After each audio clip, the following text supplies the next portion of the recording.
আমার জন্য কেউ একটু হাতটা লিখে না, বোর্ডটা কত সুন্দর করে মুছে যে হাতের লেখাটা। হ্যাঁ, এই লিখেছে এত সুন্দর করে মুছে। তুমি কি নাম তোমার? চুমকি মন্ডল। বসে বসে জল দিয়ে তাই না? কাল থেকে বাড়ি থেকে পানি নিয়ে আসে দাগ। আর বাড়িতে তুমি এরকম পরিষ্কার থাকবে নাকি? না আছে। লাস্ট এই লাস্ট হাতের নীতি লিখেছো, জিনিসটা কি বুঝো? যদি ধর 2a প্লাস 3b বিক্রিয়া করলো, হ্যাঁ, উৎপন্ন করলো 4c, হতেই পারে। বাম দিকের অংশগুলোকে আমরা কি বলি? বিক্রিয়ক। বাম দিকেরটাকে বলা হয় কি? রিঅ্যাকট্যান্ট। বাম দিকেরটাকে কি বলে? রিঅ্যাকট্যান্ট, তাই না? বিক্রিয়ক। আর বাম দিকেরটা বাম দিকেরটাকে বলে রিঅ্যাকট্যান্ট, আর ডান দিকেরটা হলে প্রোডাক্ট। এটা হচ্ছে আমাদের বিক্রিয়ক, আর এটা কি হচ্ছে? বিক্রিয়াজাত পদার্থ, রাইট? আজকে কি ভিডিওটা দেখবে তো শুনতে পাচ্ছ কিনা, বুঝতে পারলে না কথা? ভিডিওটা পাঠাবো, আমাকে রিপোর্ট জানাবে শুনতে পাচ্ছ কিনা আজকের জন্য। যখন ফ্যানটা চলে তখন ফ্যানের আওয়াজটা আজকে ওই জন্য বললাম, ঠিক আছে? প্রত্যেকে পাঠাবে কমেন্টে শুনতে পাচ্ছ কেমন, ভালো না খারাপ। কে ফোন দেয় না আমাকে? তোর দাদার ফোন নাম্বার দিল। হ্যাঁ, তাহলে 2a প্লাস 3b উৎপন্ন করলো কি? 4c। চিন্তা করো, এইদিকে কয়টা অণু বলো তো? 3টা, আর 2টা, কটা হলো? 5টা। ডান দিকে কয়টা? 4টা। কোন দিকে অণু সংখ্যা বেশি? নট এদিকে, বাম দিকে। ডান দিকে অণু কয়টা? 4টা। অণুর ছুটাছুটি তাহলে কোথায় বেশি হবে? চাপটা এইখানে। বাম দিকে বেশি চাপ, ডান দিকে কি? তাহলে অণুগুলো কোন দিক থেকে কোন দিকে গেলে শান্তি পাবে? বাম থেকে ডান দিকে, কারণ এখানে কম আছে। তার মানে কোনো একটা সাম্যাবস্থায় থাকাকালীন কোনো বিক্রিয়ার উপর যদি বাইরে থেকে কোনো প্রভাবক দ্বারা প্রভাবিত করা যায়, তাহলে বিক্রিয়াটার বিঘ্নতা সৃষ্টি হবে না? তোমরা এরকম আছো, খুব আরামে আছো, যতটুকু আরামে নেই তার মধ্যে যতটুকু, হঠাৎ যদি এখানে একটা বাঘ চলে আসে, আমরা কি ওরকম থাকবো? তাহলে ছুটাছুটি বাড়বে না কমবে? তাহলে আমরা কোন দিকে যাব? যেই দিয়ে গেলে এই বাঘের ভয়টা কমবে। উল্টা কথাটা যদি হয়, হঠাৎ যদি এখানে বায়ুর চাপ, বায়ু প্রচন্ড, হাওয়াটা প্রচন্ড আসলো, তাহলে হাওয়াটা কোন দিকে দৌড়াবে? বায়ুটা যেদিকে বায়ু কম, রাইট? এখানে তাপ বেড়ে গেল কোনো কারণে, তাহলে এই বেশি তাপটা কোন দিকে যাবে? যেদিকে কম তাপ সেদিকে যাবে। তো বললো কি যে কোনো একটা সাম্যাবস্থায় থাকাকালীন কোনো বিক্রিয়া, বাইরের কোনো প্রভাবক, চাপ, তাপ, ঠিক আছে, অনুঘটক, বিক্রিয়ক যোগ করা, বিক্রিয়াজাত পদার্থ যোগ করা, এগুলো যাহাই ঘটুক না কেন, বিক্রিয়াটার সাম্যতা, বিঘ্নতার সৃষ্টি হবে কি হবে না? হবে। বিঘ্নতার সৃষ্টি হবে, একথা যেমন সত্য, এটাও সত্য। বিক্রিয়াটা সেই দিকে ধাবিত হবে যেই দিকে গেলে এই প্রভাবগুলো কি হবে? মুক্ত হবে। এই প্রভাবগুলো থেকে সে কি হতে চায়? মুক্ত হতে চায়। তাহলে আমরা আবার বলছি, লাসাতের নীতিটা কি? যে সাম্যাবস্থায় থাকাকালীন কোনো বিক্রিয়ার উপর বাইরের কোনো প্রভাবক দ্বারা যদি প্রভাবিত করা যায়, তাহলে বিক্রিয়াটা সেই দিকে ধাবিত হবে যেই দিয়ে গেলে এই প্রভাবগুলো কি হবে? মুক্ত হবে। এটাকে আমরা কি বলবো? লাসাতের নীতি। এখন প্রশ্ন হচ্ছে, যদি এরকম একটা বিক্রিয়া হয়, বিক্রিয়াটার ক্ষেত্রে বাম দিকে চাপ বেশি না ডান দিকে চাপ বেশি? বাম দিকে। তাহলে এবারে যদি আমি চাপ বাড়িয়ে দিই, বিক্রিয়াটা কোন দিক থেকে কোন দিকে যাবে? গুড, বাম থেকে ডান দিকে। তাহলে প্রোডাক্ট বাড়লো না কমলো? ভেরি গুড, প্রোডাক্টটা বাড়বে। তাহলে একটা রিঅ্যাকশন যদি কোনো কারণে লেফট টু রাইট যায়, তাহলে প্রোডাক্ট বাড়ে না কমে? প্রোডাক্ট বাড়ে। Very good. আর যদি রাইট টু লেফট যায়, কমে। এখন আমরা দেখব, যদি এরকম একটা বিক্রিয়া হয়, ধর নাইট্রোজেন গ্যাস যোগ 3 হাইড্রোজেন গ্যাস উৎপন্ন করলো 2NH3 গ্যাস প্লাস ΔH তাপ দিলাম, ঠিক আছে? লেখা তো কোশ্চেন। হ্যাঁ, এই যেটা মুখস্থ হয়নি কেন?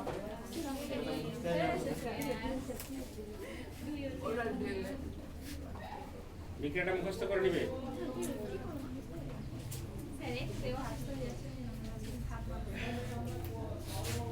লেখা হয়েছে সবারে? বলো তো বিক্রিয়াটা কি ছিল? প্লাস ডেল এইচ, এই কথাটার মানে কি? ডান দিকে তাপ বেশি আছে না কম আছে? বেশি। প্লাস মানে কি বেশি আছে? চিন্তা করো, লেখো কোশ্চেনটা লেখো, এই বিক্রিয়ার চাপ ও তাপের প্রভাব আলোচনা করো। তাপ ও চাপের প্রভাব আলোচনা করো।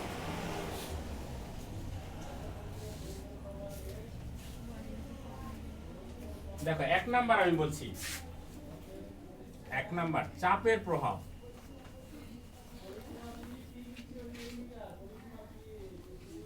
চাপের প্রভাব লিখেছ? এ চাপ বাড়ানো হলো,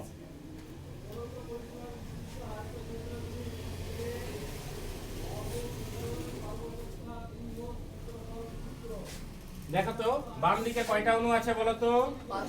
1 + 3 কটা? 4টা। ডান দিকে কয়টা অণু? 2টা। এই তাই না, অণু বলেছি আমি। তাহলে বাম দিকে কয়টা অণু? 4টা। ডান দিকে কয়টা অণু? 2টা। কোন দিকে অণু সংখ্যা বেশি? বাম দিকে। তাহলে চাপ কোথায় বেশি?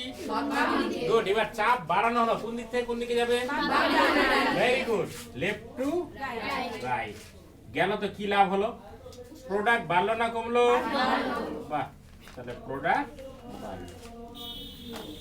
হ্যাঁ গেল তো।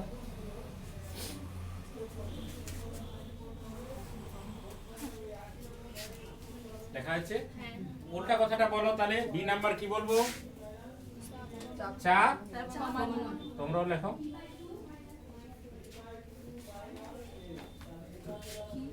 আর সবাই ভিডিওটা দিয়ে দেখবে, ঠিক আছে?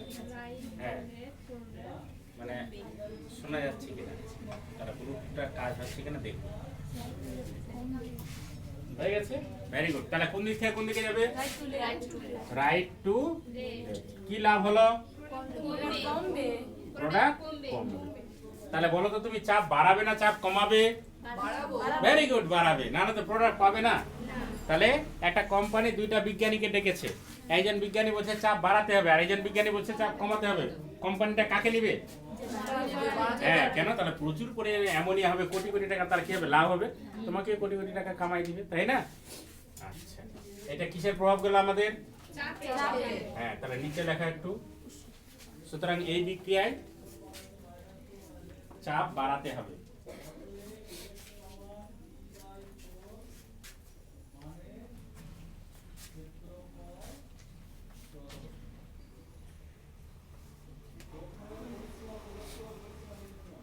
তারপরে কোশ্চেন কি আছে বলো? তাপের প্রভাব। তাহলে 2 নাম্বার দিয়ে লেখো তাপের প্রভাব।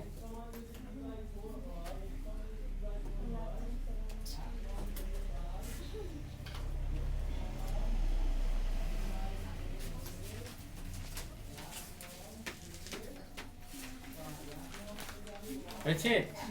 চিন্তা করো, প্রথমে চিন্তা করো কোন দিকে তাপ বেশি? ডান দিকে তাপ বেশি আছে না প্লাস? তাহলে এবার তাপ বানাবো, কোন দিক থেকে কোন দিকে যাবে? কোন দিক থেকে কোন দিকে যাবে?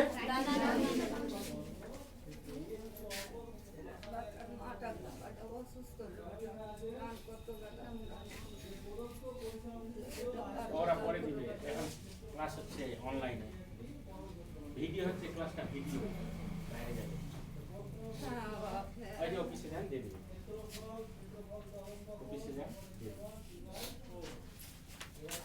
এইবার দেখো কি বললাম বলো তো?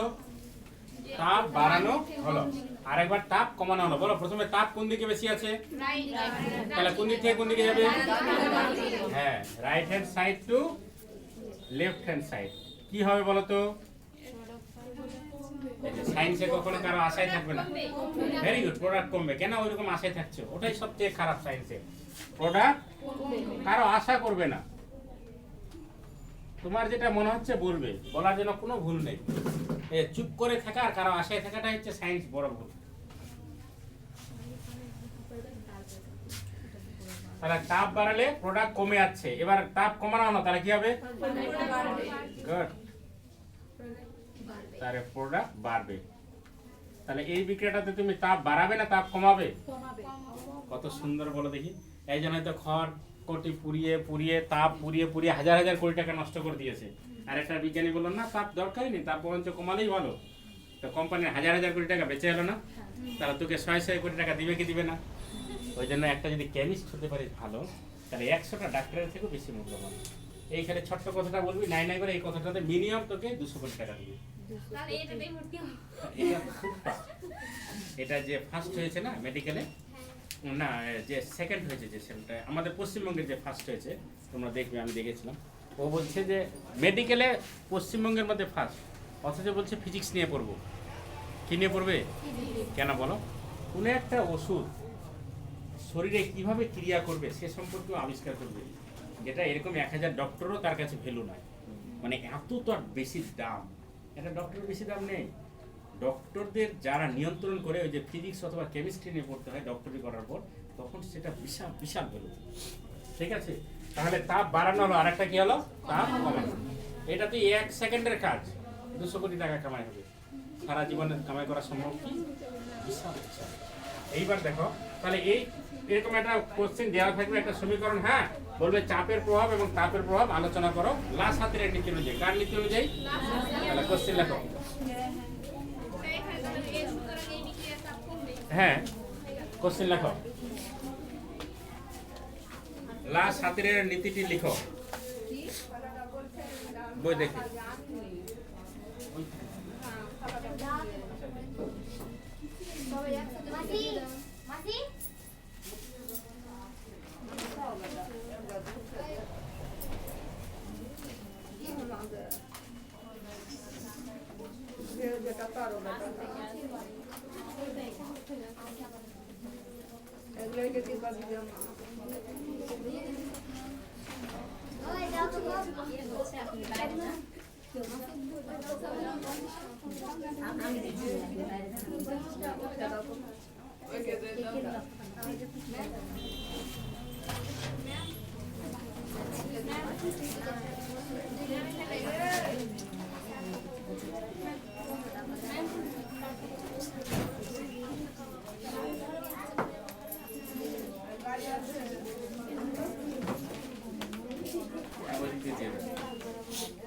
লেখা হয়েছে সবাই?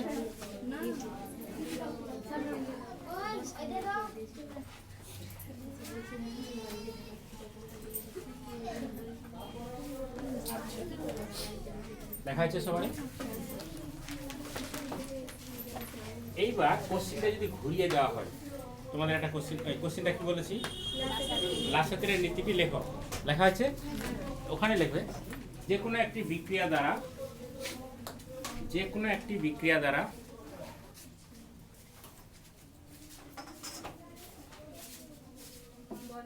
যে কোনো একটি বিক্রিয়া দ্বারা চাপ এবং তাপের প্রভাব, চাপ এবং তাপের প্রভাব আলোচনা করো।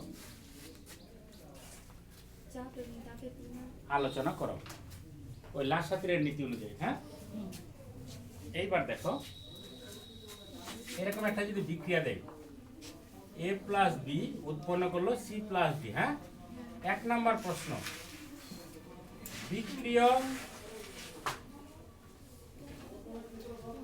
যোগ করা হলো। এখানে বিক্রিয়ক কে কে বলো তো? A এবং B। তাহলে এবার A আর B যদি আমি যোগ করি, তাহলে বিক্রিয়াটা কোন দিক থেকে কোন দিকে যাবে? Very good. তাহলে লেফট টু কি যাবে? লাভ কি? হ্যাঁ, এই কথাটা না লিখলে কিন্তু নম্বর পাবে না। প্রোডাক্ট কথাটাই আসল, কারণ কোম্পানি জানে লাভ, লেফট রাইট এগুলো জানে না, ও জানে কি প্রোডাক্ট।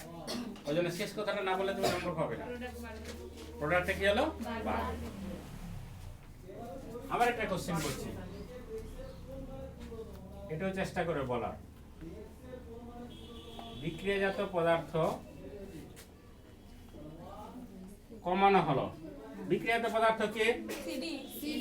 তাহলে এটা তৈরি হচ্ছে, বারবার টেনে নিচ্ছে, তৈরি হচ্ছে, বারবার টেনে নিচ্ছে। তাহলে বিক্রিয়াটা বাম থেকে ডান দিকে যাবে না ডান থেকে বাম দিকে যাবে? তাহলে প্রোডাক্ট আস্তে আস্তে বাড়বে না কমবে? না। তোমরা ধান কোটা দেখেছো? মিল, ধান কোটা মিল দেখেছো? উপর থেকে ধান ঢালা হয় না, নিচ থেকে চালটা টানা হয় না আটকে রাখা হয়? তাহলে যত বেশি চাল টানবে, চালটা হচ্ছে প্রোডাক্ট, তত চালের পরিমাণ বাড়বে না কমবে? তুমি চালটা যদি না টানো তাহলে ধানটা উপর থেকে আসবে কি?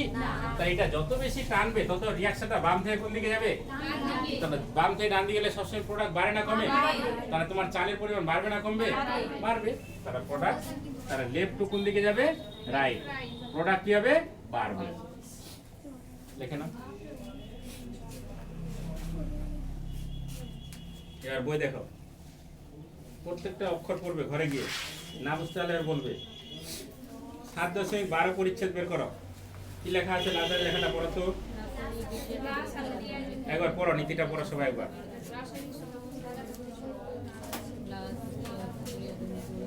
লাস্ট ছাত্রের নীতিটা একবার পড়ো, তাড়াতাড়ি কে বলতে পারে এক্ষণে মুখস্থ?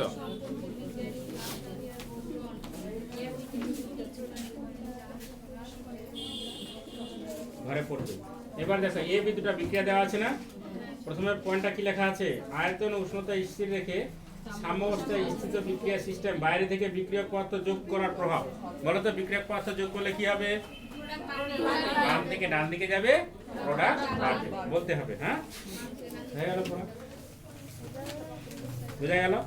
2 নম্বর কোশ্চেন কি দেওয়া আছে? বাইরে থেকে বিক্রিয়াত পদার্থ যোগ করার পর, এবার বিক্রিয়াত পদার্থ যোগ করছে, এখানে যোগ করছে, তাহলে এই পরিমাণটা বেড়ে গেল না? তাহলে এবার কোন দিক থেকে কোন দিকে যাবে? ডান থেকে এদিকে। এটা বেড়ে গেলে এটা বাড়া থেকে কি কমার দিকে আসবে? তাহলে প্রোডাক্টটা কি হবে? কমে যাবে। বাস। 3 নম্বরটা দেখো, সিস্টেম থেকে বিক্রিয়া পদার্থ সরিয়ে নেওয়া হলো, সরিয়ে নেওয়া হলে কি হবে? প্রোডাক্ট বাড়বে। বাস। এইবার চলে আসো 495 পৃষ্ঠা। দেখেছো? এই যে চাপ বৃদ্ধির প্রভাব, চাপ উষ্ণতা, এই প্রভাবগুলো একটা উদাহরণ দিয়েছে, খালি রিডিং করবে একবার। এইবার একটা কোশ্চেন দিচ্ছি আমি। 1 নাম্বার কোশ্চেন দেওয়া থাকবে, N2O4 গ্যাস থেকে 2NO2 কি বলেছে দেখো তো? আছে না? N2O4 গ্যাস থেকে কি তৈরি হয়েছে? 2NO2 gas. হলো? বলো তো চাপ কোন দিকে বেশি আছে? এইদিকে একটা অণু, আর এদিকে কটা অণু? তাহলে কোন দিকে চাপ বেশি আছে? ডান দিকে বেশি আছে না? তাহলে চাপ বাড়ালে বিক্রিয়া কোন দিক থেকে কোন দিকে যাবে? ডান থেকে বামে। তাহলে রাইট টু লেফট। প্রোডাক্ট বাড়বে না কমবে? গুড, প্রোডাক্ট কমবে। বোঝা গেছে? দেখো কি লেখা আছে। চাপ বৃদ্ধি করা হলো, বিক্রিয়ার সাম্য বাম দিকে সরে গিয়ে পুনঃপ্রতিষ্ঠিত হয়, বিক্রিয়াতে পদার্থের উৎপাদন হ্রাস পায়, প্রোডাক্ট কমে গেছে না?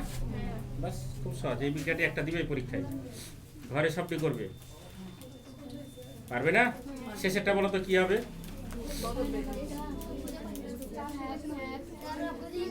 খুঁজে পাওনি? একটা ছক দেখবে, ছক বিক্রিয়া লেখা আছে। একটা হেল্প করো, যে পাচ্ছ সে হেল্প করো অন্যকে।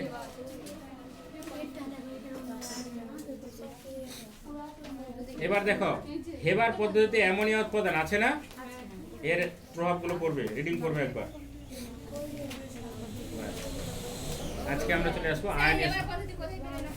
একটু খুঁজো, হেবার পদ্ধতিতে অ্যামোনিয়া উৎপাদন আছে না?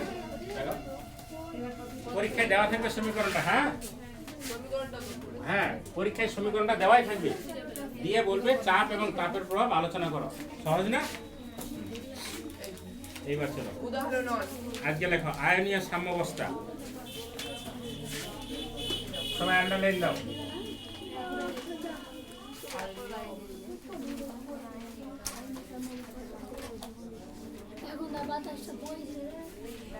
এখন একটু বাতাসটা বইল না, একটু আরাম করো। লেখো সবাই আয়নীয় সাম্যাবস্থা। দিয়েছো আন্ডারলাইন? আয়নীয় সাম্যাবস্থা দিয়েছো? দেখো আমরা কি বলি, এই হাইড্রোক্লোরিক অ্যাসিড ভাঙলে কি হয় বলো তো? ভেরি গুড, লেখো তো, লেখো।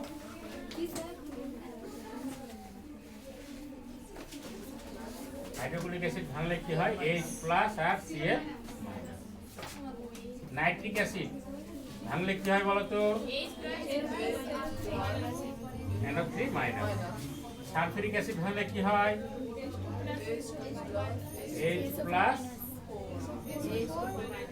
তাই না? খেয়াল করো প্রত্যেকটা অ্যাসিডের ক্ষেত্রে কি পাওয়া গেছে? H+। তাহলে এরা অ্যাসিড না ক্ষার? অ্যাসিড। কেন অ্যাসিড বলছি এদের? জলীয় দ্রবণে H+ আয়ন দান করেছে। কি দান করেছে? কারণ প্রত্যেকটাতে আমরা কি দিব? জল দেব না? তাহলে জলীয় দ্রবণে এরা H+ আয়ন দান করে, তাই এদের কি বলা হয়? অ্যাসিড। এই কথাটা কে বলেছিল? বিজ্ঞানী আরহেনিয়াস। কে বলেছিল? আরহেনিয়াস। তাহলে আরহেনিয়াসের মতে এরা অ্যাসিড এই কারণে যে তারা জলীয় দ্রবণে H+ আয়ন তো দান করে। আচ্ছা, তোমাদের কেমিক্যাল বন্ড পড়া হয়েছে? Without chemical bond chemistry is 100% lab. Chemical বন্ধন ছাড়া গোটা কেমিস্ট্রিটাই খরা। ঠিক আছে, এইবার দেখো আমি বলে দিচ্ছি, যদি এরকম হয় তাহলে আমরা দেখলাম এগুলো হচ্ছে অ্যাসিড। আচ্ছা, ক্ষার কাদের বলবো বলো তো? NaOH যদি ভাঙে কি হবে? Na+। পটাশিয়াম হাইড্রোক্সাইড ভাঙলে কি হবে? তাহলে ক্ষার কাদের বলবো? যারা জলীয় দ্রবণে কি দান করে? OH। তাহলে এগুলো হচ্ছে ক্ষার, বেশ। আর এগুলো কি? অ্যাসিড। তাহলে অ্যাসিড আর ক্ষারের মধ্যে পার্থক্য কি পেলে? জলীয় দ্রবণে H+ হলে অ্যাসিড আর OH- হলে ক্ষার। আর তো কোনো কিছু না। এখন প্রশ্ন হচ্ছে, তোমাকে যদি এরকম কোশ্চেন দিই, AlCl3 এখানে H+ আছে কি? নেই। তাহলে এটা অ্যাসিড হবে কি? এখানে OH- আছে কি? এটা অ্যাসিড হবে কি? তাহলে এটা কি হবে? প্রশ্ন হবে নাকি? আচ্ছা, দেখা যাক। তাহলে যারা জলীয় দ্রবণে H+ আয়ন দান করে তারা অ্যাসিড, যারা OH আয়ন দান করে তারা ক্ষার, আর যাদের মধ্যে OH নেই তারা কি হবে? সে ব্যাপারে আরহেনিয়াস কিছু বলতে পারে। বুঝতে পেরেছো? কারণ আরহেনিয়াসের থিওরিটা কোথায় গিয়ে আটকে গেল? যে যৌগতে H এবং OH এর অস্তিত্ব নেই। This is the limitation of Arrhenius theory. এটা আরহেনিয়াস থিওরির কি লিমিটেশন, ড্রব্যাক, ত্রুটি বলা যায় অনেকটা। তো বিজ্ঞানীদের ত্রুটি কখনো ধরতে হয় না, বলা হয় লিমিটেশন। ঠিক আছে, অনেক বলে বিজ্ঞানের ত্রুটিগুলো আলোচনা করো, কথাটাই মিথ্যা। বিজ্ঞানের কোনো ত্রুটি নেই, লিমিটেশন। এতদিন ধরে বেঁচে ছিল, এতদূর পর্যন্ত কাজ করতে পেরেছে, বাকি কাজটা তুমি করো। এই বিল্ডিংটার এতদূর পর্যন্ত কাজ হয়েছে, তুমি বলছো কিছুদিন বাদ এই বিল্ডিংটা ভালো না, তুমি এবার পিলার তৈরি করছো, কিন্তু শুরুটা যে করেছিল তাকে তুমি মর্যাদা দিবে না? তাহলে বলা যাবে না ত্রুটি, কি বলা যাবে? হ্যাঁ, ওই তো ওই কথাটা খারাপ অর্থে ব্যবহার করা হয়, ত্রুটি ধরতে হয় না। ঠিক আছে, লিমিটেশন, যে এতদূর পর্যন্ত সে কাজ করেছে, বাকি কাজটা তুমি করে দেখো না। দেখবে কিছু সন্তান জন্মগ্রহণ করে, বলে আমার বাবা আমার জন্য কিছুই করে যায়নি, কিছুই করে যায়নি, মাত্র 1 বিঘা জমি রেখেছে, আমাকে কিছুই করেনি। এবার তুই করে দেখা তো দেখি। ও একটা বেটা জন্ম দিয়েছে, তুই একটা ওরকম বেটা জন্ম দে। তোকে মানুষ করেছে এতদূর, তুই একটা এত বড় মানুষ কর। ও 1 বিঘা জমি করেছে, তুই 2 বিঘা জমি কর। তাহলে বাপের কোনোদিন ত্রুটি হয় না, কি হয়? লিমিটেশন। বাপ এতদূর পর্যন্ত কার্য করতে পেরেছে, কখনো ত্রুটি ধরতে হয় না। যেমন টিচারের কোনো ত্রুটি নেই, লিমিটেশন। স্যার এতদিন পর্যন্ত বুঝিয়েছে, তাহলে এগুলো বাদ আছে, লিমিটেশন, কখনো ত্রুটি নেই, বইয়ে লেখা হয়। এইবার দেখো, তাহলে আমরা ড্রব্যাক বলো, লিমিটেশন বলো, যাহাই বলো না কেন, আরহেনিয়াসের বড় লিমিটেশন কোথায়? যে যৌগগুলোতে H এবং OH এর অস্তিত্ব নেই তাদের সম্পর্কে আরহেনিয়াস কোনো ব্যাখ্যা দিতে পারেনি। যেমন কার্বন ডাইঅক্সাইড, এটা অ্যাসিড না ক্ষার? আমরা বলতে পারবো না। কেন বলতে পারবো না? H নেই, OH নেই, তাহলে বলতে পারবো কি? তাহলে আমাদের পড়াশোনা এগিয়ে যাওয়া উচিত কি উচিত না? উচিত। আরেকটা জিনিস আমরা বললাম, জলীয় দ্রবণে যারা H+ আয়ন দেয়, প্লাস কার হয়ে দৌড়াবে? মাইনাস হয়ে যাবে। মাইনাস কার হয়ে? যেমন তোমরা ওইদিকে দৌড়াবে, তাই না? আর ওরা এইদিকে দৌড়াবে, তাই তো? বুঝতে পারলে না? তো সায়েন্সের জন্য যোগ্যই হয়নি তাহলে। এইবার দেখো, হ্যাঁ, যাদের বুঝার ক্ষমতা কম তারা সায়েন্স আসলে কম পড়ে, তারা ভদ্রতা নয়, তারা সায়েন্সেই কম পড়ে। IQ লেভেল বাড়াতে হবে, কি বলতে চাচ্ছি? এবার H+ বুঝতে পারলে, তাহলে কার হয়ে দৌড়াবে? মাইনাসের খোঁজে। এখন দেখো, এই যে জলের সংকেত এরকম না রে? অক্সিজেনের বাইরে কক্ষে কয়টা ইলেকট্রন? 6টা, রাইট? তো একটা হাইড্রোজেনকে দিয়েছে আর একটা হাইড্রোজেনকে, আরো কয়টা আছে? 4টা। ওই একটা কথা আছে না, গল্প আছে না, যে পৃথিবীতে ওই কথাটা মিথ্যা, যে 3 জন মেয়ে এক জায়গায় আছে অথচ ঝগড়া হচ্ছে না। এটা একটা বড় মিথ্যা কথা, বুঝতে পারলে? যদি 3 জন মেয়ে এক জায়গায় থাকে, তোর নাম কি রে? ঠিক আছে, তোদের বাড়ি আর মরে গেলেও যাবে না, আমাকে তুই এরকম খারাপ কথা বললি, এটা শুনতে ভুল করলো, ও ভাবলো আমার মানে রূপ নিয়ে বললো। তো তুই মরে গেলে তোদের বাড়ি যেতেই হবে না, তো মরে গেলে যাবো না কথাটা বলিস কেন, তাই না? তাহলে অনুরূপভাবে আমি কি বোঝাতে চাইলাম, তিনটা ইলেকট্রন মানে মাইনাস যদি এক জায়গায় থাকে তাহলে ইলেকট্রন ইলেকট্রন বিকর্ষণ বাড়বে না কমবে? ঝগড়া বাড়বে না? তাহলে এখানে কয়জন আছে এরকম? ঝগড়াটা বাড়বে কি বাড়বে না? তাহলে প্রচুর বিকর্ষণ হবে কি হবে না? আবার এরা কাকে পছন্দ করবে? এরা মাইনাস কাকে পছন্দ করবে? তাহলে সঙ্গে ওর কাছে কে গিয়ে পৌঁছে আছে? তাহলে এরা নিজেদের মধ্যে ঝগড়া ঠিকই করছে, কিন্তু এর সঙ্গে আমার বন্ধুত্বপূর্ণ সম্পর্ক করছেই করছে না। নিজেদের মধ্যে বিশাল ঝগড়া, আর অন্যের সঙ্গে কি জান পয়লা করে দিচ্ছে, তাই না? এইবার দেখো, তাহলে হাইড্রোজেন আমাদের কয়টা হয়ে গেল বলতো? 1 2 3 H3O। যারা ইলেকট্রন ত্যাগ করে দেয় তারা কি হয়? প্লাস। তাহলে আমাদের একটা যৌগ তৈরি হলো, একে বলা হয় হাইড্রোক্সোনিয়াম। কি বলা হয়? হাইড্রোক্সোনিয়াম। কি নাম এর বলো?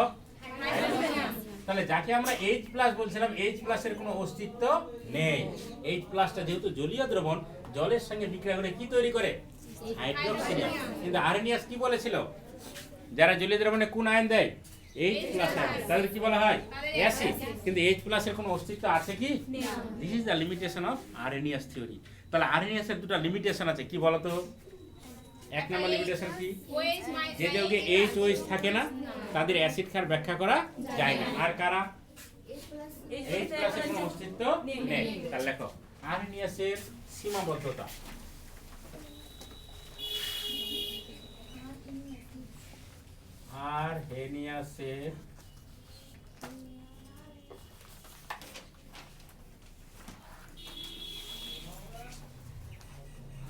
আরএনএসের সীমাবদ্ধতা আমি বই দাগিয়ে দিব, মুখে একবার বলো তো কি সীমাবদ্ধতা? হ্যাঁ, যে যৌগগুলোতে H এর অস্তিত্ব নেই সে সম্পর্কে আরএনএস কোনো বক্তব্য দিতে পারে না।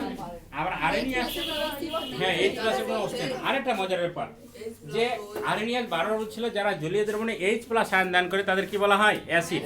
তাহলে জলীয় দ্রবণ ছাড়া এর গল্প চলবে কি? তাহলে ডাঙাতে এই গল্প চলবে না, তাই না? সবসময় কোথায় গল্পটা চলবে? পানিতে। তাই কিন্তু জল বিনাও তো কোনো যৌগ ভাঙতে পারে, তাহলে সেক্ষেত্রে আরএনএস এর সূত্র চলবে কি?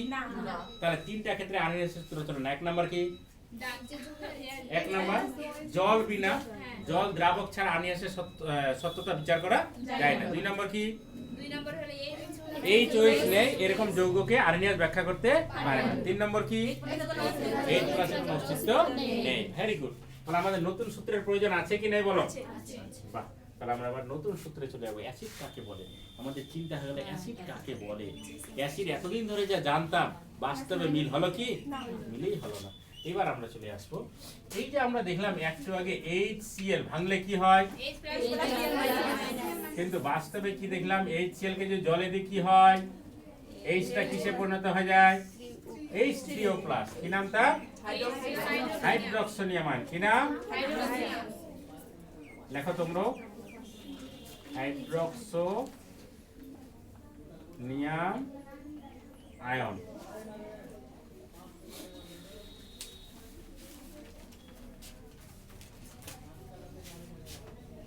তাহলে এতদিন ধরে যাকে আমরা H+ বলছিলাম সেটা আসলে কি হিসেবে থাকে? হাইড্রোক্সোনিয়াম আয়ন হিসেবে থাকে। দেখা যাচ্ছে সবারে হাইড্রোক্সোনিয়াম আয়ন। এখন দেখো পরবর্তী একটা বিজ্ঞানী আসলো, ও বলল যে জনগণকে তুমি বলো না যারা জলীয় দ্রবণে H+ আয়ন দেয়, যারা প্রোটন দান করে তারা কি হয়? অ্যাসিড। দেখো এটা একটা প্রোটন না? তাহলে এই যৌগটা প্রোটন দান করলো কিনা? তাহলে কি বলবো তাদের আমরা? অ্যাসিড। তাহলে যারা প্রোটন দান করে তারা কি হবে? অ্যাসিড। তাহলে উল্টা কথা, যারা প্রোটন গ্রহণ করে তারা কি হবে? ক্ষার। তাহলে এটা কি হবে বলো তো? ক্ষার। তাহলে এই অংশটা কি বলবো? অ্যাসিড। আর এটা কি বলবো? ক্ষার। তাই এই H3O+ কে দান করেছে? কে দিয়েছে? কে? কোথা থেকে এসেছে H3O+? HCl থেকে এসেছে। কোথা থেকে এসেছে? তাহলে HCl একটা কি? অ্যাসিড। আবার বলছি অ্যাসিড কাদের বলবো? যারা প্রোটন দান করে তাদের কি বলবো আমরা? অ্যাসিড। তাহলে এই অংশটা কি হবে? অ্যাসিড না ক্ষার? অ্যাসিড। এরা প্রোটন দান করে, প্রোটন আছে তাই প্রোটন দান করবে। এখন যদি এরকম একটা যৌগ দেওয়া থাকে, ধর আমি বললাম AB একটা যৌগ, ঠিক আছে? এখানে H এর গল্প আছে কি? তাহলে এটাকে আরএনএস ব্যাখ্যা করতে পারবে? পারবে না। এটা কিন্তু আমরা ভাঙি, কি পেলাম? এই A প্লাস পেলাম আর B মাইনাস। তাহলে এটা অ্যাসিড না ক্ষার হবে? গুড, কেন অ্যাসিড হবে? তাহলে এই চরিত্রের কোনো গল্প আছে কি? দেখো বিজ্ঞানটা কত চালাক। তাহলে ও বললো যে the compound which have ability to donate the proton is call acid. যে কম্পাউন্ডগুলো প্রোটন দান করবে তাদের আমরা কি বলবো? অ্যাসিড বলবো। খুব সহজ হয়ে গেল, আর কোনো সমস্যা থাকলো না। তাহলে উল্টা কথাটা ক্ষার কাকে বলবো? হ্যাঁ, যেমন বি মাইনাস কার হয়ে দৌড়াবে? প্রোটন। তাহলে এ যারা প্রোটন গ্রহণ করে তাদের কি বলবো আমরা? ক্ষার। তাহলে এটা কোন কনসেপ্ট? প্রোটনিক কনসেপ্ট। কি বলা হয়? তাহলে লেখা এবার প্রোটনিক কনসেপ্ট। প্রোটনিক কনসেপ্ট বা এটা বিজ্ঞানী ব্রনস্টেড আবিষ্কার করেছিল। ব্রনস্টেড মতে অ্যাসিড। কোন বিজ্ঞানী এটা বললাম বলো? ব্রনস্টেড। ও কি বললো? যারা প্রোটন দান করে তারা কি হয়? অ্যাসিড। তাহলে প্রোটন ডোনার হলে কি হবে? প্রোটন ডোনর হলে কি হবে? অ্যাসিড হবে, রাইট? তাহলে উল্টা বলো, প্রোটন অ্যাকসেপ্ট হলে কি হবে? প্রোটন অ্যাকসেপ্টর হলে কি হবে? ক্ষার হবে। তাহলে আমরা একটা নতুন কনসেপ্ট পেলাম। কোন কনসেপ্ট? প্রোটনিক কনসেপ্ট। কোন কনসেপ্ট? প্রথমে আরএনএসের কোন কনসেপ্ট ছিল? H প্লাস OH গল্প। পরেরটা কোন গল্প আসলো? প্রোটন। কোন বিজ্ঞানী? ব্রনস্টেড। তাহলে what is acid according to Brønsted? হ্যাঁ, the compound which have ability to donate the proton is called acid according to Brønsted.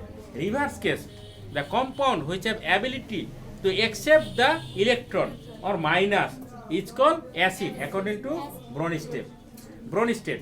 তাহলে প্রোটন দান করলে যদি অ্যাসিড হয় তাহলে প্রোটন গ্রহণ করলে কি হবে? হ্যাঁ, রাইট। এখন আমরা ব্রনস্টেড মধ্যে গেলাম। সমস্যাটা দাঁড়ালো কোথায়? এই যে ধরে নাও কার্বন ডাই অক্সাইড, এখানে আমি দেখতে পাচ্ছি না প্লাস আর মাইনাস। কার্বন ডাই অক্সাইড ভাঙতে পারবে কি? না আছে প্রোটন, না আছে মাইনাস। সেক্ষেত্রে আবার সমস্যা হয়ে গেল। অনেক যৌগের ক্ষেত্রে ব্যাখ্যা করা গেল ঠিকই, কিন্তু কিছু কম্পাউন্ড আছে there is no plus no minus. তাহলে সেই কম্পাউন্ডগুলো তো ব্যাখ্যা করতে পারছে না। তাহলে আমরা ভিতরের দিকে এখন ঢুকবো। এখন আসবো ইলেকট্রনিক কনসেপ্ট। কোন কনসেপ্ট? তাহলে লেখা এবার ইলেকট্রনিক কনসেপ্ট।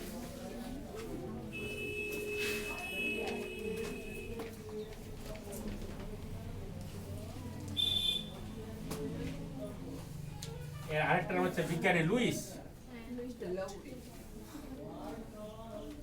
তাহলে লুইস কনসেপ্ট।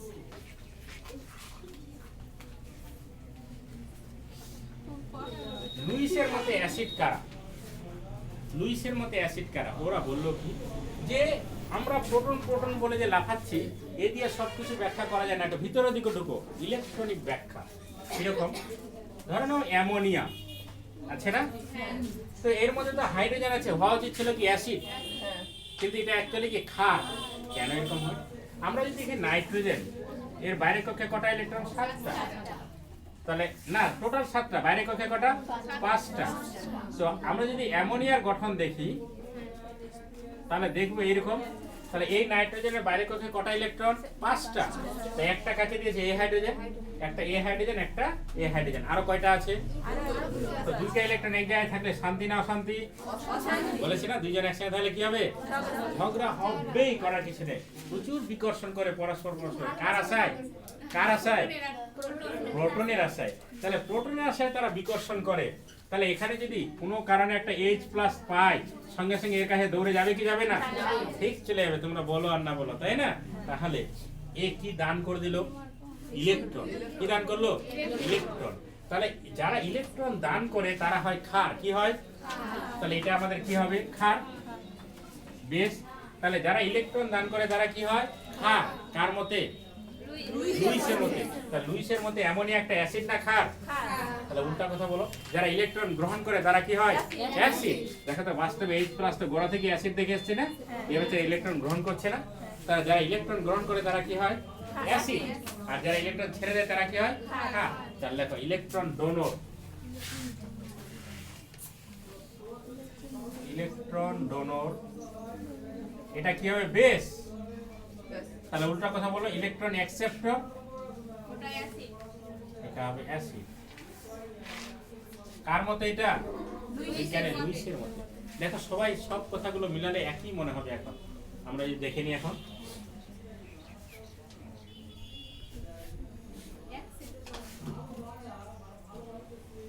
লেখা আছে, তাহলে ইলেকট্রন ছেড়ে দিলে কি হয়? ক্ষার। আর ইলেকট্রন গ্রহণ করলে কি হয়? অ্যাসিড। তাহলে আমরা কয়টা অ্যাসিডের সংজ্ঞা পেলাম? 3টা। 1 নাম্বার কি সংজ্ঞা? আরেনিয়াস। 2 নাম্বার কি সংজ্ঞা? ব্রনিস্টেড। 3 নাম্বার কিসের সংজ্ঞা? লুইস। বুঝতে পারছো না? তোমাদের একটা ছোট্ট গল্প শোনাবো। এক দাইমা ছিল, বুঝতে পেরেছো? দাইমা বুঝো কি? তো দাইমা কি করে? বাচ্চা হলে নারী কাটে।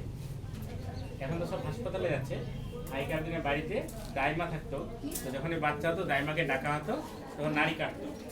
তো একদিন এক মানে ভালো ছেলে, ওর আর কি বাচ্চা হয়েছে মানে হবে, তো ক্যালিনিয়া আর কি ওর বন্ধুকে ফোন করেছে, ওর বন্ধু ডক্টর। তো বলছে যে আমার ওয়াইফের বাচ্চা হবে, তুই যদি আসতিস ডক্টর তাহলে সুবিধা হতো। বলছে ঠিক আছে যাবো। তো ডক্টরটা গিয়ে নিয়ে চিন্তা করছে যে নারীটা কোথায় কাটবে। এখানে যদি কাটি তাহলে বাচ্চাটার ব্রেনে এফেক্ট হবে, এখানে যদি কাটি তার যৌবন জীবনে ক্ষতিগ্রস্ত আসতে পারে, এখানে যদি কাটি তার অ্যাবনর্মালিটি আসতে পারে, এখানে যদি কাটি তার কালারের উজ্জ্বলতা কমে যেতে পারে। এই জিনিসগুলো জানে বলে চিন্তা করছে কাটতে, নারীটা কোথায় কাটবে, দেরি করছে। তো দাইমা বলছে, বেটা এত দেরি করলে হবে, মা তো কষ্ট পাচ্ছে, যা 1 টাকার ব্লেড কিনে নিয়ে আয়। তাড়াতাড়ি 1 টাকার ব্লেড কিনে আসলো, তাড়াতাড়ি নারী কেটে দিল। দাইমা বললো, দেখলে তোমরা কি সব ডাক্তারি পড়াশোনা করেছে, এতক্ষণ নারী কাটতে সময় লাগে, খেটাখেট করে কেটে নারীটাকে বেঁধে দিল, হয়ে গেল ভালো। ডাক্তারের মনে মনে খুব রাগ হয় যে সত্যি আমরা ডাক্তার হয়তো ফেলিয়ার হয়ে গেলাম, মনে হচ্ছে কিছুই জানি না। ডাক্তার বুদ্ধি আটলো। ডাক্তার বললো, দেখেন আমি তো ডাক্তারি করি, তা হাসপাতালে একটা ট্রেনিং হচ্ছে 6 মাসে, তা আপনি এদের কাছে কি পাবেন? 2 কিলো চাল পাবেন, একটা শাড়ি পাবেন, আর কি পাবেন? হাতে 100 টাকা পাবেন। আপনি যদি ট্রেনিংটা নিয়ে নেন হাসপাতালে গিয়ে, তাহলে আপনি প্রতি মাসে 700 টাকা করে পাবেন সরকারি। আর এগুলো তো টাকা পেতেই আছে। আর আজকে 700 টাকা একদিন, ওটাই 7000 টাকা হয়ে যাবে। সরকারি চাকরি, আপনার ছুটি ছাটা পাবেন, হ্যাঁ, তারপর মরে গেলে টাকা পাবেন, হ্যাঁ, আপনার মানে জনগণ পাবে, মানে আপনার যারা ওয়ারিশ থাকবে, বা আপনি যখন বৃদ্ধ হয়ে যাবেন, রিটায়ার্ড হবেন, তখন বসে বসে বেতন পাবেন। অনেক গল্প শোনালো। ওই বুড়ির কিন্তু একটু লোভ হয়, ও আবার ট্রেনিংয়ে চলে যায়। 6 মাস ট্রেনিং করলো, ওখানে এগুলো শেখানো হয় কীভাবে কাটলে, চেপে কাটলে না একবারে কেটে দিলে তার ব্রেনে কতটা এফেক্ট হবে, যৌবন জীবনে সে কতটা হ্যাপি হতে পারবে, তার কালারের কীরকম হবে, তার ব্রেন মস্তিষ্ক কীরকম ফলপ্রসূ হবে, এই জিনিসগুলো সেখানে শেখানো হয়। আবার কোনো এক জায়গায় গেছে, আবার গিয়ে নিয়ে আবার নারী কাটার জন্য ওই দাইমাকে ডেকেছে। যাক, কোনো কালক্রমে ডাক্তার ওখানে গেছে, তখন দাইমা নারী কাটতে আর পারছে না, কোথায় কাটবে চিন্তা করছে। এখানে কাটলে এটা ক্ষতি, এখানে কাটলে এটা ক্ষতি, এখানে কাটলে লাভ, এই চিন্তা করছে। তখন ডাক্তার বলছে, এত দেরি করলে হবে, মানে মা তো কষ্ট পাচ্ছে, আপনি এত তাড়াতাড়ি করেন। তখন বলছে, ডাক্তারকে চিনতে পারেনি ততদিনে, ভুলে গেছে। তখন বলছে, এই ছেলে তুই বেশি টপ টপ করবি না, আমি বাচ্চার মায়ের কষ্ট হচ্ছে, তার থেকে বাচ্চার জীবনটা আমি তাকাচ্ছি, তুই কি বুঝবি? হ্যাঁ, তো বলছে কেন কেন কি হয়েছে? বলে এই ঘটনা, এগুলো বুঝতে হয়। তখন বলছে, দেখেন দাইমা, ওই ডক্টরটা আমি ছিলাম যে আপনাকে নিয়ে গেছিলাম। বলছে এই গল্প থেকে কি শিখলে? যখন বেশি জেনে যাবে তখন উত্তর আর করতে পারবে না। তোমাকে যদি এখানে বলা হয়, একটা বাচ্চা এসে জিজ্ঞেস করে 8 এর বাচ্চা অ্যাসিড কাকে বলে, কি উত্তর দিবে বলো? চিন্তা করবে কার মতে অ্যাসিডের সংজ্ঞা দিব, তাই না? আর্নিয়াসের মধ্যে দিব, না ব্রনিস্টেডের মধ্যে দিব, না লুইসের মধ্যে দিব? যদি আর্নিয়াসের মতো দিই, ফট করে যদি কোশ্চিনটা আমায় করে কার্বন ডাইঅক্সাইড বলেন তো দিদি অ্যাসিড না ক্ষার, তখন তো চাপের ব্যাপার। আবার ব্রনিস্টেডের মধ্যে দিব, ফের যদি জিজ্ঞেস করে কার্বন ডাইঅক্সাইড অ্যাসিড না ক্ষার, কার মধ্যে দিব? তো তুমি টেনশনে পড়বে কি পড়বে না? তার মানে জ্ঞান যত বেড়ে যায় তত কি হয়, চিন্তাধারাও তত বেড়ে যায়। উত্তরটা একটু কি আসে, দেরিতে আসে। আর ছোট থেকে সব উত্তর কি হয়, ছটফটা হয়। মাধ্যমিকে যখন কোশ্চিন করা হতো, খেটাখেট উত্তর করে দিতে পারতো, তাই না? এখন কিন্তু আর পারবে কি, আর কিছুদিন পর আরো পারবে না, চিন্তা করবে কোনটা উত্তর দিব। যাই হোক, তাহলে কোন কোন উত্তরের চিন্তা করলাম আমরা, কোন কোন মতে অ্যাসিড জানলাম, আর্নিয়াস মতে, আর কি লুইস, আর কি ব্রনিস্টেড। তাহলে অ্যাসিডের কয়টা কনসেপ্ট পেলাম, কি কি? আর্নিয়াসের মতে আর কার মধ্যে ব্রনস্টেড, আর কার মধ্যে লুইসের মধ্যে। এখন প্রশ্ন হচ্ছে ধরে নাও HCl, এটা খুব তাড়াতাড়ি H প্লাস আর Cl মাইনাস দিল। আর একটা অ্যাসিড নিলাম CH3COH, এটা হালকা করে ভাঙলো CH3CO মাইনাস আর H প্লাস। কিন্তু এখানে যদি জল নিতাম H প্লাস আসতো কি? তাহলে জল যদি নিই H2O, তাহলে H প্লাসটা অ্যাকচুয়ালি কিসে পরিণত হয়ে যায়? H3O plus, right? তাহলে যারা জলীয় দ্রবণে তাড়াতাড়ি H প্লাস আয়ন দান করে তারা কি হয়? বেশি অ্যাসিড। আর যারা ধীরে ধীরে H প্লাস আয়ন দান করে সঠিকভাবে কি H3O প্লাস, তারা কি হয়? মৃদু অ্যাসিড। অ্যাসিড দুজনেই, যারা ছটাছট খেটাখ্যাট করে H প্লাস আয়ন বা বেশি বেশি করে H প্লাস আয়ন সঠিকভাবে H3O প্লাস। যখন H বলবো তখনই ব্র্যাকেটে কি লেখো? সঠিকভাবে H3O প্লাস। প্রত্যেকবার বলতে শিখবে, কিন্তু তোমরা কিন্তু আর্টসের মতো চুপ করে শুনছো এটা হবে না, কিন্তু বলতে হবে। জলীয় দ্রবণে যারা H প্লাস সঠিকভাবে H3O প্লাস বেশি বেশি দান করলে তারা কি হয়? তীব্র অ্যাসিড। আর কম করে দান করলে মৃদু অ্যাসিড। তাহলে HCl বেশি বেশি করে H প্লাস সঠিকভাবে H3O প্লাস দান করে, তাহলে HCl একটা কি হবে? তীব্র অ্যাসিড। এটা কি হবে? একটা স্ট্রং অ্যাসিড, তাই না? আর এটা একটু ধীরে ধীরে দান করবে, তাহলে এটা কি করবো? মৃদু অ্যাসিড। তাহলে আমরা তীব্রতার উপর ভিত্তি করে অ্যাসিডগুলো কয় প্রকার? কি কি? তীব্র অ্যাসিড কাকে বলবো? H প্লাস সঠিকভাবে H3। যখনই H প্লাস বলবে সঙ্গে সঙ্গে ব্র্যাকেটে লিখতে হবে ওটা, কিন্তু নালে কিন্তু হবে না। তুমি বলো তো অ্যাসিড কাদের বলবো? তীব্র অ্যাসিড। দেখছে আর বলতে পারছে? শুনতে কত মজা। কেমিস্ট্রির নিয়মটা বলেছি তো, কেমিস্ট্রির নিয়মটা কি বলেছি বলো? শুনতে মজা, টুকতে মজা, বুঝতে মজা। বুঝার সময় খুব সুন্দর করে বুঝবে, টুকার সময় খুব সুন্দর করে টুকবে। টুকতে মজা, বুঝতে মজা, শুনতে আরো বেশি মধুর, কিন্তু উত্তর দিতে ম্যাক্সিমাম কি তেতা। যখনই উত্তর চাইবো আজকে খারাপ লেগেছে স্যার বলতেই হবে, স্যার এখন না বললে হবে না, এই কথাগুলো কিন্তু আসবে। এগুলো হচ্ছে শয়তান তোমাকে শেখাচ্ছে, তা বলবে না। কারা তীব্র অ্যাসিড? H প্লাস ব্র্যাকেটে সঠিকভাবে H3O প্লাস আয়ন দান করে। তাহলে এটা একটা তীব্র অ্যাসিড, এটা একটা কি মৃদু অ্যাসিড। ক্ষারের ক্ষেত্রেও তাই। বসো, ক্ষার যদি আমরা একটা নিই সোডিয়াম হাইড্রোক্সাইড, তাহলে এটা ভেঙে কি হয়? Na plus OH minus. আবার অ্যামোনিয়াম হাইড্রোক্সাইড ভেঙে কি হয়? Ammonium plus OH minus. এটা তাড়াতাড়ি ভেঙে OH আয়ন সৃষ্টি করে, তাহলে এটা কি বলবো? তীব্র ক্ষার, স্ট্রং বেস। কি বলবো? হ্যাঁ, ইংরেজি ওয়ার্ডগুলো বলবে বারবার, নাহলে শিখবে না। আর এটা কি বলবো? মৃদু ক্ষার বা উইক বেস। উইক বেস উপর ক্ষার। হ্যাঁ, তাহলে তীব্র অ্যাসিডের একটা উদাহরণ বলো তো। অ্যাসিড বলেছি HCl, nitric acid, sulphuric acid. তীব্র ক্ষারের উদাহরণ বলো তো। Sodium hydroxide, potassium hydroxide, calcium hydroxide. কেন এরা তীব্র ক্ষার? বেশি বেশি করে OH আয়ন দান করে। কোন আয়ন দান করে? OH।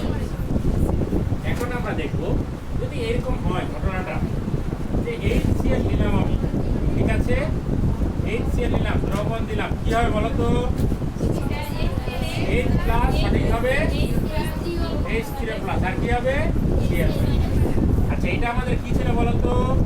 অ্যাসিড। তীব্র অ্যাসিড না দুর্বল অ্যাসিড? স্ট্রং অ্যাসিড ছিল, রাইট? Strong acid. এটা আমাদের অ্যাসিড হবে না ক্ষার হবে? কার মধ্যে? ব্রনস্টেডের মধ্যে। কার মধ্যে? ব্রনস্টেড। তাহলে এটা আমাদের কি হবে? ক্ষার। যারা প্রোটন দান করে তারা যদি অ্যাসিড হয়, যারা প্রোটন গ্রহণ করে তারা কি হয়? ক্ষার। কার মধ্যে? ব্রনস্টেডের মধ্যে। কার মধ্যে? চিন্তা করো, অ্যাসিড থেকে অ্যাসিড আর কি তৈরি হয়েছে? তাহলে অ্যাসিডের পেট থেকে ক্ষার তৈরি হয়েছে না? অ্যাসিডের পেট থেকে কি তৈরি হওয়া উচিত ছিল? অ্যাসিড, কিন্তু হয়ে গেছে আবার কি? ক্ষার। তাহলে অ্যাসিড থেকে ক্ষার উল্টে গেল না? দেখে উল্টা অ্যাসিড বলবো, কি বলবো? বা উল্টা ক্ষার বলবো না, অ্যাসিড থেকে কি ক্ষার। তাহলে তখন এটার নাম হয়ে গেল অ্যাসিড থেকে অ্যাসিড। এটা হচ্ছে অনুবন্ধী অ্যাসিড, অনুবন্ধী ক্ষার। উল্টো গেল কনজুগেট বেস। এখন শোনো, এটা খুব মন দিয়ে বুঝবে, কিন্তু গোটা অধ্যায়টাতে এটা কাজে লাগবে।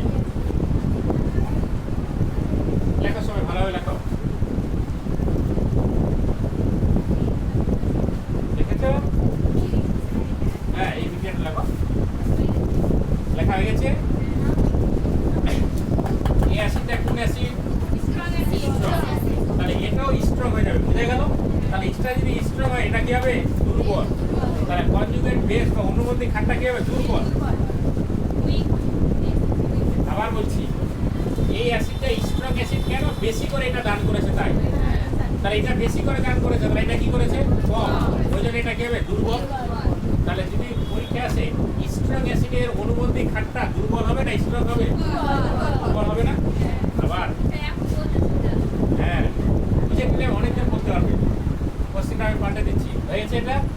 যদি আমি এরকম দিতাম,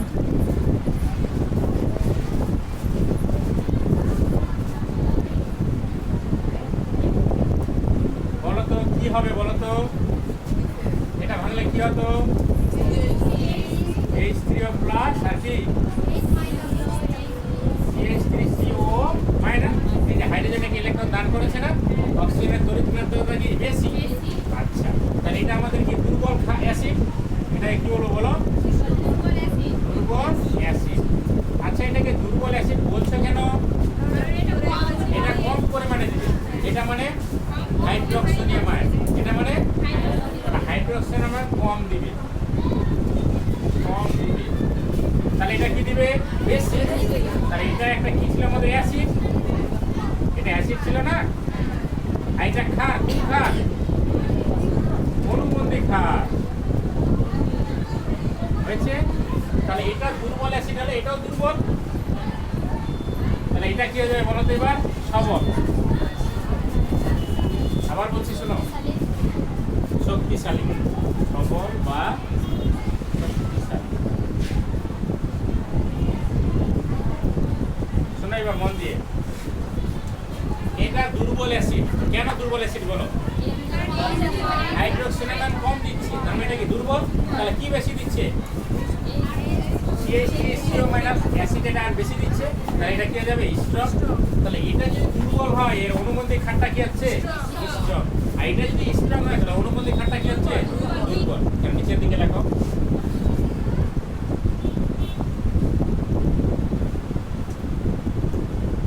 স্ট্রং অ্যাসিড এর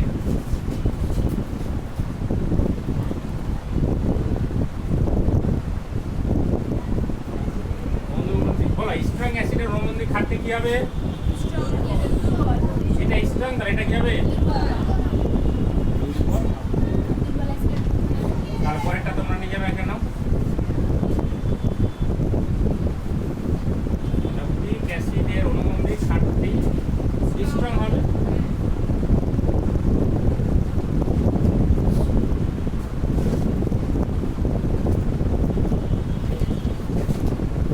মোবাইল সার্চ করবে, একটু পাঠাবে তো দেখি, মানে ব্যবহার করেছি তো, মানে ভালো না খারাপ লিখে পাঠাবে। হ্যাঁ, শোনা যাচ্ছে কি পড়ে গিয়ে পড়াটা ফের পাবে। বুঝতে পারছো না? তোমরা বেশি বুঝতে পারবে, কেন তোমরা ডাইরেক্ট দেখছো, পরে গিয়ে দেখো। তাহলে যদি আমি একটা কোশ্চিন করি, এবার আননোন কোশ্চিন করছি, কে কে বলতে পারে? এবি একটি স্ট্রং অ্যাসিড, কি তৈরি হবে বলো তো? এটা কি হবে? Strong acid. কেন? অ্যাসিডটা স্ট্রং তাই, আর এটা হচ্ছে অ্যাসিড, তাই না? এটা কি হবে? ক্ষার। গুড। এটা কি হবে? দুর্বল। কেন দুর্বল হবে? স্ট্রং অ্যাসিড কেন বলছি? এ বেশি পরিমাণ আছে, তাহলে এটা কি আছে? এবার ক্লিয়ার হয়েছে? তাহলে আমরা যে কোনো যদি পরীক্ষায় যে কোনো যৌগ দেয়, তাহলে আমরা দেখে বলতে পারবো যে কোনটা দুর্বল কোনটা স্ট্রং, তাই না? তাহলে উল্টা কথাটাও সত্য।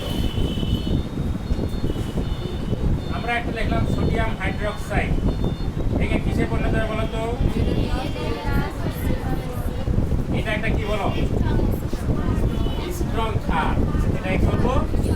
তাহলে এটা সবল, সবল ক্ষার। এটা সবল ক্ষার বলছো কেন? ওয়েট বেশি আছে, তাহলে এটা ক্ষার, তাই না? তাহলে এটা কি? অ্যাসিড। তাহলে ক্ষারের পেট থেকে অ্যাসিড, নামটা কি হবে? হ্যাঁ, উল্টো, অনুবন্ধী অ্যাসিড। এখন প্রশ্ন হচ্ছে, এটা সবল ক্ষার কেন বলো? ওয়েট বেশি, তাহলে কি কম? তাহলে এটা দুর্বল হবে না স্ট্রং হবে? তার দুর্বল অনুবন্ধী অ্যাসিড হবে। বুঝতে পারলে না? তাহলে আমরা দেখেই বলে দিতে পারবো, তাই না? যদি এটা লেখা থাকে।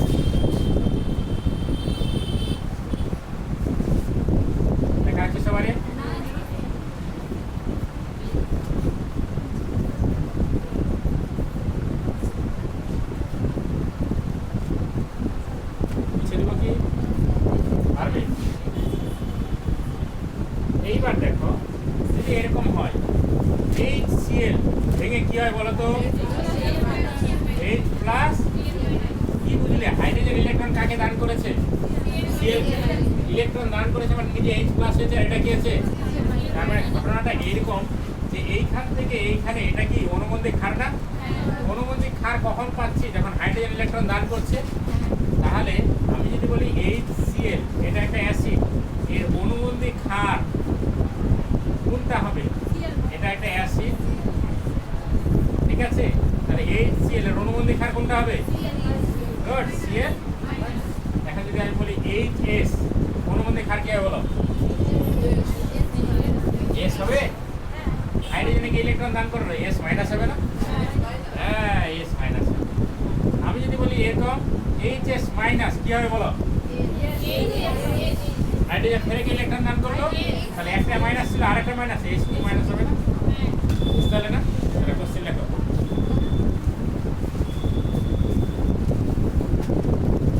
নিচের যৌগগুলির আপনি একটা করে হাইড্রোজেন বাদ যাচ্ছে ইলেকট্রন দান করে। নিচের যৌগগুলির অনুবন্ধী ক্ষার উল্লেখ করো। অনুবন্ধী ক্ষার উল্লেখ করো। এটা কে বলতে পারে? বুদ্ধি খাটাবে। H2SO4 কি হবে বলো অনুবন্ধী ক্ষার? একটা হাইড্রোজেন কমে যাবে না? তাহলে কয়টা হাইড্রোজেন থাকবে? আরেকটা কি হবে বলো? HSO4 কি হবে? মাইনাস। ক্লিয়ার হয়েছে? আবার যদি বলি HSO4 মাইনাস কি হবে বলো? SO4 এইটা চলে এলো ইলেকট্রন দান করে কি হবে? একটা মাইনাস তো ছিল আরেকটা মাইনাস, বুঝা গেছে? এবার যদি বলি HA কি হবে বলো তো? Very good, A minus. বুঝা গেল? তাহলে লেখো কি লিখেছে কোশ্চেন? হ্যাঁ, নিচের যৌগগুলো বলতে এই যৌগগুলো লেখো। এটা লিখবে না ফের, এই যৌগগুলো লেখো পরপর। প্রথমে কি আছে বলো? H2SO4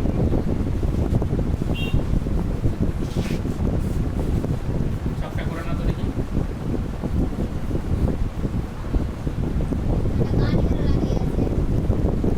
এই যে তোমাদের ওই জন্য দেখতে পাচ্ছি কিভাবে কাজ করে। দাম কত নিয়েছে এটা 22। তাহলে 500 টাকা একটা খুব আওয়াজ হয়।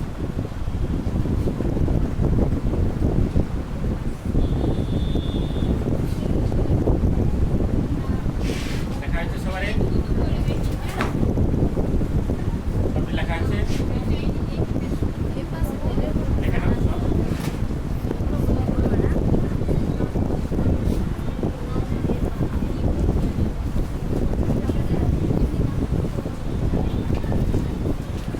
লিখে দেবো কি?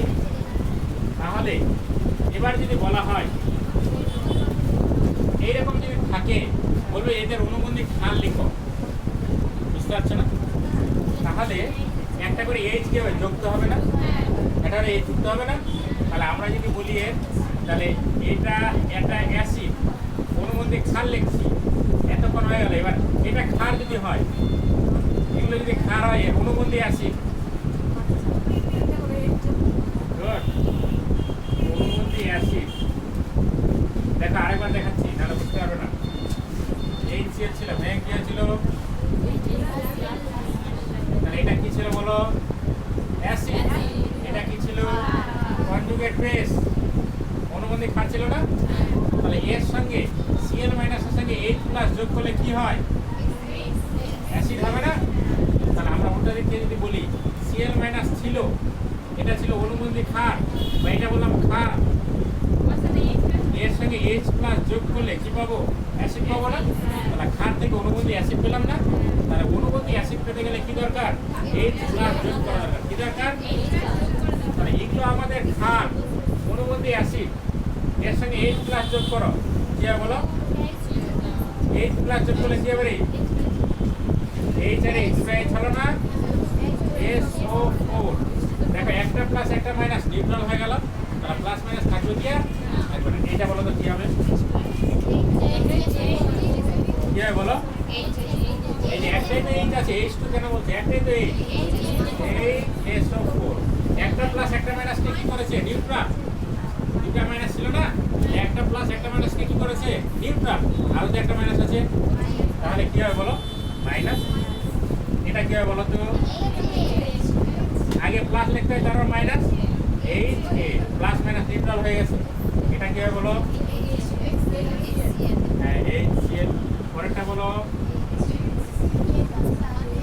এইচ এস পরেরটা বলো গুড এইচ এস দেখতে কত সহজ না তাহলে কোশ্চেন দেখো এরকম ছোট্ট সাজিয়ে নাও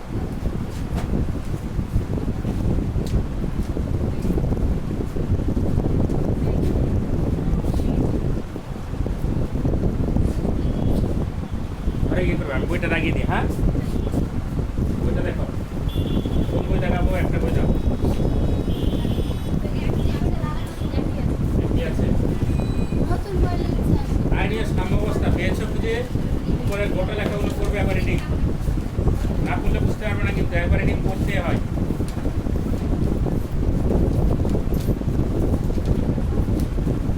এই দাগানোর সময় স্ট্রংলি মাইন্ড দেবে না বুঝতে পারবে না ঠিকটা পেয়েছো অ্যাসিডটা আছে না তোমার কার মতবাদ আছে বলো আরনিয়া এই ছকের লেখাটা পড়বে প্রকৃতপক্ষে জলীয় দ্রবণে H+ আয়ন পেয়েছো আরের সংখ্যা আরনিয়াসের তো সীমাবদ্ধতা আছে না কতটি পয়েন্ট আছে বলো চারটা যার যেটা পছন্দ যে কোনো তিনটা পয়েন্ট তারপর কোন মতবাদ এসছে বলো আর সংখ্যাগুলো পড়বে উদাহরণ হচ্ছে অনুবন্ধী অ্যাসিড অনুবন্ধী ক্ষারের ধারণা রেগুলেটিং করে ছকটা পরীক্ষায় আসবে ছকটা করবে ওই যে কেপি কেসি যেমন খুব ভালোভাবে শিখে গেছে না এই ছক পূজা করলেই সব শিখে যাবে কখন যোগ হচ্ছে কখন যোগ হচ্ছে করবে না করলে সব পারবে আর করলে পারবে না হ্যাঁ না করলেই আটকাবে যে এটা পারছি না না করলে তো সব পারবে সবই জানি অনলাইনে ক্লাসে কারো ভুল হচ্ছে কি সব পারছে অ্যাকচুয়ালি কিছুই পারছে না বলে না যে হ্যাঁ ঠিকই আছে এবার দেখো লুইস তত্ত্ব অনুসারে অ্যাসিড ক্ষারের সঙ্গে আছে না ব্রনস্টেনের সীমাবদ্ধতা একটা পড়বে লুইস ক্ষারের তত্ত্ব পড়বে উদাহরণ সহ একটা সীমাবদ্ধতা পড়বে হ্যাঁ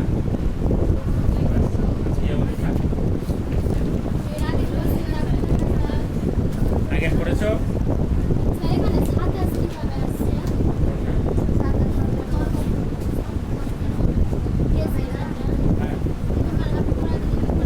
ওরা এপি দিয়ে করেছে ওয়ান দিয়ে করেছে কখনো উত্তর মিলবে এমন তাহলে তো সায়েন্স থাকলোই না এটাই তো মজা যতটি স্টুডেন্ট আছে সবটি আলাদা উত্তর আসবে এটা তো সায়েন্স মজা হ্যাঁ নাহলে উত্তর মিলে সবাই বাইরে এসে আমার উত্তর মিলে গেল হবে না